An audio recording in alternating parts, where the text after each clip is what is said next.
welcome back to my YouTube channel. Thank you guys so much for tuning in to part 2 of the Wise Wife series. I just want to quickly go ahead and just jump into what the Lord has for us today, and that is in Proverbs 31, and we're going to start in verse 25. And it says, this is again the ESV version. If you prefer a different version, that is perfectly fine.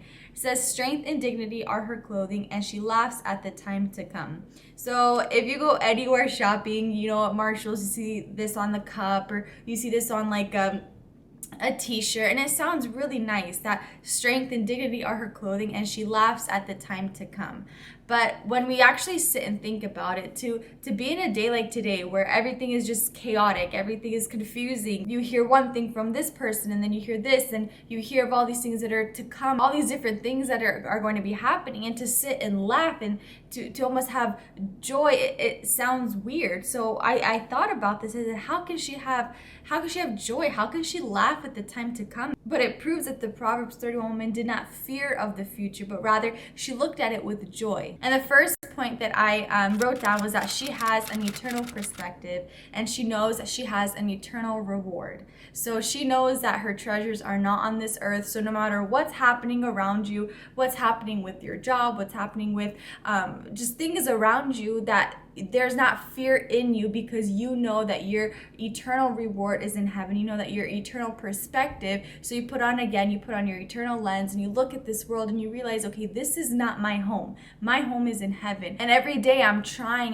to become more like Christ, that I can have that eternal reward. So while I was pregnant with my son Caleb, I would look a lot on Instagram and on Pinterest, and I'd watch a lot of YouTube videos about motherhood, kind of what to expect, what to look forward to. And I caught myself almost comparing my pregnancy to other pregnancies, comparing my body to other moms. And once I had Caleb, and I went through a really, really rough patch, and I would look on YouTube and I'd see all these moms that have these newborns, and they're doing all these morning routines and night routines, and they have everything figured out. And I'm over here like, man, I'm like barely hanging on. And with that, I want to say that your journey of motherhood, or your journey of being a wife, or your journey of being a woman is your own. And God doesn't give you more than you can handle. And what He gave you to take with joy. So whether you have a bunch of little kids and you're at home and you can't go out and do stuff, or you look at other moms and they're out and they're going to all these amazing places and you want to do that too, but right now you're in the season where you're at home with your little ones, take that with joy. Know that your eternal reward of investing in your children and raising these disciples for Jesus, your eternal reward is in heaven. Whatever you're doing is not in vain. So since being back in the States, my husband has been working, and he's mostly home, sometimes throughout the week, but mostly he's just home on the weekends. And you know, I want to go to church. I want to go to the prayer meetings. But if you're a mom, you know, like, just sometimes you just can't go. And I caught myself kind of envying, and I'm like, man, I wish I could go and pray. I wish I could go to church. I wish I could do these things. But then I was like, well, what's stopping me from praying at home? What's stopping me from, okay, Caleb, you're going to sleep, and the evening is the Lord's. And so that's what I started to do. And I can't tell you how drastically my prayer life has changed, my spiritual life has changed, because literally every single evening I know that the Lord is waiting for me, and we have a meeting, we have an appointment, and He's there and He speaks to me, and I speak to Him, and I pour out my heart. And I want to encourage you, if you're a mom and you can't go to prayers, you can't go to church, don't let that stop you. Have your time with the Lord at home. Get a certain time frame and say, okay, from this hour to this hour, I'm not doing anything. I'm not going to be doing laundry. I'm not going to cook. I'm not going to do anything. I'm putting my kids to sleep, and I'm having this time with the Lord. And I promise you that your spiritual life is going to change. Verse 26 of Proverbs 31 says, she opens her mouth with wisdom, and teaching of kindness is on her tongue. How many of us know that there needs to be more kindness in us women? And I'm talking about myself, first of all, and you guys as well. I'm sure you know someone, or even yourself, you can look at yourself and say, I need to be more kind to people around me, to the way I react to situations, to be more mature in your thinking. And so the Proverbs 31 woman, it says that she opens her mouth with wisdom, and what she says is wise, and the teaching of kindness is on her tongue. And I pray that God helps us to be kind women, kind mothers, kind wives to our husbands, to our children, and just in general to people around us. us. Verse 27, she looks well to the ways of her household and does not eat the bread of idleness. This is kind of a hard verse to live up to because it says that she does not eat the bread of idleness. What does that mean? She's not lazy. She doesn't just sit around and I catch myself doing that literally all the time. And I have a free moment, I'm going to get on my phone, I'm going to check Instagram, I'm going to do this. Because you already know that you say you're going to spend 10 minutes on Instagram, that turns to 20 minutes to 30 minutes, and then an hour passes and you realize you literally didn't do anything in an hour. All you were just on your phone doing absolutely nothing because, like, I understand if you're working on your phone or your laptop, but most of the time we're just on our phones passing time. So what if we challenge ourselves to, when we have a free moment, to do something that is going to benefit us, benefit our spiritual lives or just our lives in general? Get a book, read a book. And it's hard reading. Honestly, like, I didn't read, obviously, except my Bible, but I haven't read a legit book in probably a year or two. And it sounds so bad, but I didn't. And so I purchased a book. I'll actually show you guys what book I bought. It's by Lisa Turkis. What Happens When Women Walk in Faith. Guys, this is such a good book. And I'm like slowly going through it because I don't want to finish it. And I know she has really good books. A lot of people told me that Lisa Turkis writes really good books.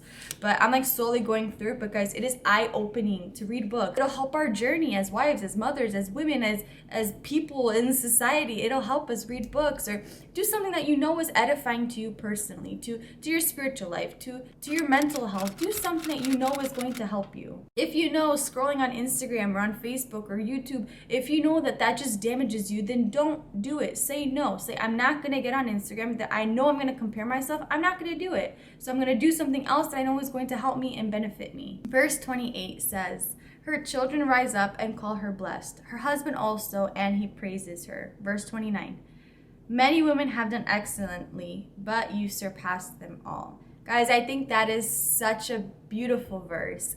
My prayer for me, and I'm sure your prayer for you, is that once our children grow up, that they can look at us as mothers and truly say, you were a blessing in my life. We can each say something about our moms, whether you grew up with a mom or you didn't grow up with a mom, or you had a good mom or you had a bad mom. Many times that I've talked to someone that, was going through addiction or went through addiction, a lot of times what led them to that was their home life, was their parents, was their mom, was their dad. That has such a lasting effect in a child's life. So you have that opportunity and that possibility to be a lasting effect in your child, to invest in your child, that your child may grow up and call you blessed. Like, that's amazing. That's my prayer for me, is that Caleb one day will grow up and say, Mom, you were a blessing in my life. And I want to end with verse 30. It says, charm is deceitful and beauty is vain, but a woman who fears the Lord is to be praised. On the outside, you can look beautiful. You can have everything that you could possibly want, but only the Lord and you know what's inside. If you have a relationship with God, if you don't, if you found your joy in Him, if you haven't, if you're truly satisfied with your life, only you and God know. But I pray that whoever's listening to this video, that you would truly know God and that He would know you, and that you would fear the Lord, and not in a scared type of way. You're scared to do things because you're scared God's gonna strike you down and you're gonna die, or God's gonna, punish your children because of you. And I'm not talking about that kind of fear. I'm talking about a reverence. When you look to the Lord, you say, I love you so much that I don't want to do this because I know it'll affect you. I know it'll upset you. I know it'll hurt our relationship. So I'm not gonna do these things. And you know what that is, because what is sin in my life maybe is not sin in your life. Obviously, I'm talking not about general sin that the Bible calls sin, but I'm talking about idols in my life that maybe aren't idols in your life. Only you know. So if you know something is affecting your relationship with God, my prayer is that you today would stop that, would say, I don't care how I look on the outside. I know inside is what matters to the Lord. And I pray that you would fear God. I pray you would love Him, because, guys, a life lived with the Lord is so worth it. To be a mom, to be a wife, and to be a woman in general without having the Lord is very hard. It's very challenging. But once you're a mom that has the Lord, and the Lord is with you and is walking you and is guiding you and is teaching you, it is so much easier. And so that is my prayer for you guys. Thank you guys so much for watching. Please subscribe to my YouTube channel, and I will see you guys in my next video.